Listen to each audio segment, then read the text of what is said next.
Bismillahirrahmanirrahim. Assalamualaikum warahmatullahi wabarakatuh. Alhamdulillah, syukurillah. Assalatu wassalamu ala rasulillah. Wala hawla wala quwata illa billah. Pada hari ini kita tambah pelajaran kita mengenai ulumul Quran.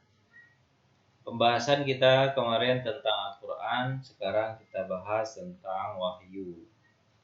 Al-Quran itu diturunkan Allah Subhanahu wa Ta'ala dengan cara memberikan wahyu kepada Nabi Muhammad Sallallahu Alaihi Wasallam. Terus kemungkinan dan kejadian wahyu. Jadi bagaimana cara Allah Subhanahu wa Ta'ala menurunkan wahyu kepada Nabi Muhammad? Allah Subhanahu wa Ta'ala membuat manusia itu di dalam jiwanya ada ruh. Ruh itu rahasia, tak dapat dilihat oleh mata. Begitulah cara Allah, wahyu itu diletakkan di ruh. Disampaikan ke ruh, bukan ke jasad. Jadi kalau kita bayangkan bahwa Nabi Muhammad itu tidak mendengar, kalau bisa katakan beginilah ya bahasanya ya. Jadi wahyu yang datang kepada Nabi Muhammad itu bukan melalui perantara penglihatan mata. Seperti orang diberikan kitab, buku, kemudian dilihat oleh matanya. Enggak juga. Tapi dia kepada ruh. Pada ruh. Yang Allah titipkan ruh yang bersih. Biasanya dia akan mendapatkan wahyu. Untuk Nabi disebut wahyu. Kalau untuk orang beriman disebut dengan ilham. Istilahnya ilham, wahyu masuk ke dalam hati Nabi dan timbul keyakinan penuh, wahyu. Dan wahyu itu juga tidak didengar oleh telinga. Jadi bukan model pendengaran musik didengarkan oleh Allah kepada Nabi Muhammad, kepada Nabi Muhammad hafal. Tidak, dia ke wahyu. Intinya adalah jasad tidak terlalu berperan dalam penerimaan wahyu. Tapi yang berperan dalam penerimaan wahyu itu adalah ruh.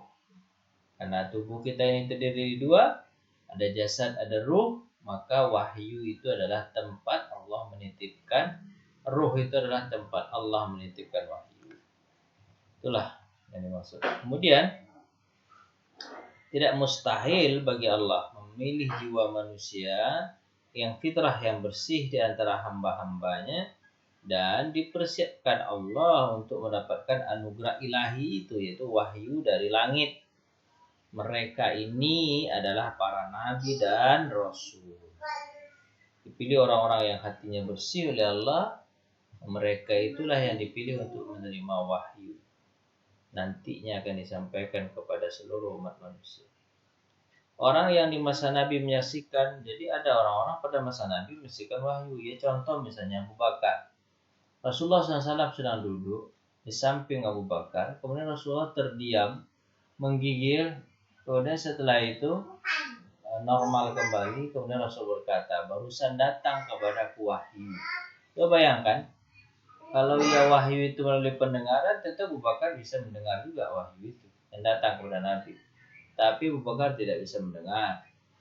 Kalau seandainya wahyu itu datang melalui mata, tentu Abu Bakar juga bisa melihat. Wahyu itu datang melalui nampak tulisannya. Tapi tidak, wahyu itu datang kepada hati yang bersih. Padahal di sampingnya adalah Nabi Muhammad Sallallahu Alaihi Wasallam adalah orang yang dipilih. Ada pada sampingnya Muhammad itu adalah Abu Bakar. Tapi dia tidak bisa melihat wahyu itu turun. Orang-orang pada masa Nabi melihat wahyu itu turun, tapi mereka tidak melihat Jibril itu. Selanjutnya wahyu dinukil secara mutawatir. Jadi wahyu yang telah sampai kepada Nabi Muhammad SAW, Nabi Muhammad mengumpulkan para sahabat, kemudian sahabat memperdengarkan apa yang dibaca oleh Nabi SAW dan mereka hafal. Maka wahyu itu disebut dengan wahyu mutawatir dari generasi ke generasi. Banyak orang yang mendengar Al-Quran itu, jadi tak mungkin ada yang bohong terhadap Al-Quran. Kalau ada satu aja yang bohong, yang lain pasti akan menyangkal. Apa sebab? karena pada masa Nabi Muhammad SAW itu para sahabat itu dididik oleh Nabi Muhammad tidak boleh bohong. Jadi agama yang mereka sampaikan dari Nabi betul, tak ada tidak ada manipulasi dan segala macam. Lanjut, definisi wahyu.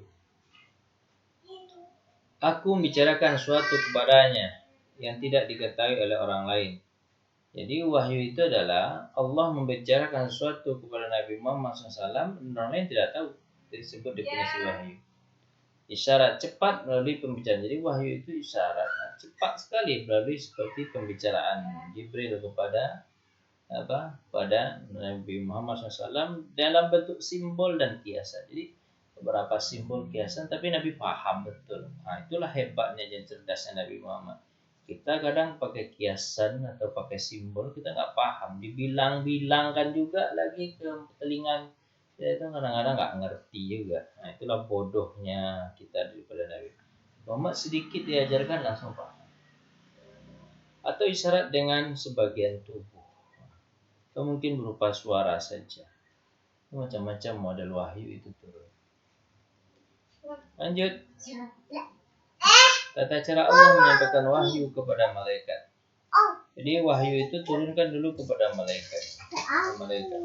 Jadi sebelum kita lanjutkan bahwa wahyu itu turun, turun dua kali. Pertama sekaligus dari Allah ke langit dunia, Baitul Izzah nama langit dunia itu. Jadi turun sekaligus itu. Itu pemahaman ahli tafsir dalam menjelaskan hadis ini tentang turunnya wahyu. Itu turunnya pada malam Qadar. Pada malam Qadar itu sekaligus turun dari Allah kepada langit dunia. Langit dunia paham betul apa isi Al-Quran. Cuman bagaimana bentuk pahamnya kita serahkan kepada Allah Subhanahu wa Ta'ala. Tapi langit dunia paham. Kemudian setelah itu langit dunia menyampaikan kepada Jibril. Jibril pun paham apa yang disampaikan oleh langit dunia atau Baitul Izzah. Kemudian baru Jibril membawa secara beransur-ansur atau sedikit demi sedikit kepada Nabi Muhammad sallallahu alaihi wasallam sesuai dengan perintah Allah Subhanahu wa Ta'ala. Dan itu hal yang gaib. Kita itu bisa tahu dari hadis Nabi SAW. Jadi nanti akan ditanya, apa hikmahnya? Kenapa Quran itu 2 kali turun? Turun pertama ke langit dunia, turun kedua adalah secara beransur kepada Nabi Muhammad SAW. Tujuannya mungkin ada hikmahnya. Apa hikmahnya? Kenapa Allah langsung turunkan dari Allah ke langit dunia? Dan langit dunia paham. Tujuannya adalah memuliakan Nabi Muhammad Sallallahu Alaihi Wasallam. Kenapa? Bahwa belum dia lahir atau belum dia diangkat menjadi nabi atau ketika dia diangkat menjadi nabi, sebenarnya pedoman hidupnya sudah ada. Dan hikmahnya lagi, kenapa kok Allah turunkan kepada Nabi itu beransur-ansur, enggak sekaligus saja seperti ke langit dunia. Kalau sekaligus itu berat bagi Nabi untuk menghafalnya atau menjelaskannya kepada masyarakat atau kepada umat. Tapi dengan beransur-ansur itu menghafalnya mudah, menjelaskan ke masyarakat pun mudah. Kenapa? Karena dia dilihat dari beberapa peristiwa yang terjadi. Sangat luar biasa, itu memudahkan. Jadi ada untungnya sekaligus ke langit dunia, ada untungnya juga dari langit dunia ke Jibril dan ke Nabi Muhammad secara beransur-ansur, ada hikmah. Lanjut. Jadi tata cara Allah menyampaikan wahyu kepada malaikat, Allah bicara kepada malaikat tanpa perantara dengan kalam yang mereka pahami. Bisa begitu langsung Allah bicara, malaikat Jibril, tolong sampaikan ini kepada Nabi Muhammad. Tapi tidak melalui pembicaraan. Karena kalau melalui pembicaraan berarti Allah sama dengan manusia. Allah tidak sama dengan manusia. Tapi malaikat Jibril paham dengan apa yang disampaikan oleh Allah SWT. Pakai bahasa apa? Pakai suara apa? Allahu a'lam bishawab. Karena itu gaib, kita hanya bisa mengiyakan aja bahwa Allah menyampaikan kepada Jibril, tapi penyampaiannya bukan berupa surat, bukan berupa bahasa, bukan berupa suara, tapi Jibril paham. Gitu. Kemudian didapatkan dari langit dunia atau Baitul Izzah. Jadi yang kedua, Jibril itu mendapatkan dari langit dunia, disampaikan oleh langit. Sampaikan ini kepada Muhammad. Lanjut. Al-Quran adalah kalam Allah dan Allah, bukan kalam Jibril dan kalam Muhammad. Jadi Al-Quran itu hak prerogatif Allah, tak ada campur sedikit pun Jibril dan Nabi Muhammad SAW. Buktinya apa? Bahwa Al-Quran itu tidak bisa dirubah. Al-Quran itu tidak bisa Al-Quran itu tidak bisa tertandingi oleh manusia. Walaupun manusia mungkin bisa bahasa Arab, tapi tak bisa menandingi kehebatan Al-Quran. Kalau dia perbuatan manusia pasti bisa ditandingi. Pasti ada aja celah salahnya. Ketika kita ujian skripsi kan mahasiswa itu udah bagus, tapi ada aja celahnya. Bagi penguji ini salahnya sini. Tapi kalau Quran tidak ada sedikit pun celah dalam bentuk kesalahan. Terus tata cara Allah menyampaikan wahyu kepada Rasul. Allah menyampaikan wahyu kepada Rasul melalui perantara Jibril. Itu yang pertama ya. Yang kedua, Allah menyampaikan wahyu kepada Rasulnya tanpa melalui perantara. Langsung ketika Allah memanggil Nabi Muhammad di Baitul Izzah. Cuman ketika ditanya Nabi Muhammad SAW, "Hai Muhammad, apakah kau melihat Allah?" Allah menjawab, "Kaifara fa innahu nur."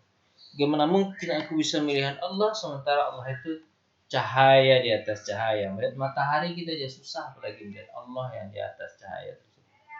Tapi langsung Allah bercakap-cakap dengan Nabi Muhammad, tapi tidak tahu percakapannya pakai bahasa atau pakai apa. Allahu a'lam. Tapi Nabi Muhammad tahu. Nanti secara mereka menyampaikan wahyu datang kepada Rasul seperti bunyi lonceng. Kreng. Nah, itu yang berat bagi Nabi Muhammad itu. Berat, tapi orang lain tidak mendengar, tapi itu berat. Berarti unsurnya adalah wahyu ini penting. Dan suara keras yang menggerakkan seluruh unsur perhatian sehingga jiwa dengan sepenuh kekuatan siap untuk menerima pengaruh. Itu lonceng suara keras. Langsung kalau dalam hadis Nabi itu langsung tertunduk ke tanah Nabi Muhammad itu karena wahyu. Terus malaikat mendatangi Rasulullah dan wujud seorang manusia. Berapa kali pernah ya? Berapa kali Jibril wujud seorang manusia. Hadis Nabi mengatakan Rasulullah itu hadis yang sering disampaikan itu tentang hadis Umar bin Khattab kan. Ini namanya. Nahnu jalasa inda Rasulullah SAW. Ketika itu kami sedang duduk bersama Rasulullah SAW. Datanglah seorang laki-laki la yura ahadu asari safari, tak terlihat bekas perjalanannya dan segala macam, tapi dia bertanya tentang iman, Islam, ihsan. Ya.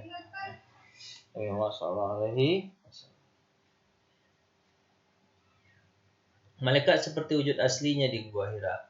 Bekali memang malaikat melihatkan wujud asli, dan malaikat Jibril itu sayapnya pakai sayap, dia 600 sayap. Satu sayapnya saja kalau dibuka itu tertutup langit dan bumi. Luar biasa besar yang malaikat Jibril. Makanya Nabi Muhammad takut. Dah sampai di situ dulu pembahasan kita tentang wahyu. Insyaallah sedikit-sedikit aja. Lain kali kita akan sambung permasalahan kita tentang ulumul Quran ini. Terima kasih atas perhatian. Jangan lupa like dan subscribe. Mohon maaf, kita tutup dengan baca hamdalah. Alhamdulillahirrahmanirrahim. Subhanakallahumma wa bihamdika asyhadu an la ilaha illa anta astaghfiruka wa atubu ilaik. Assalamualaikum warahmatullahi wabarakatuh.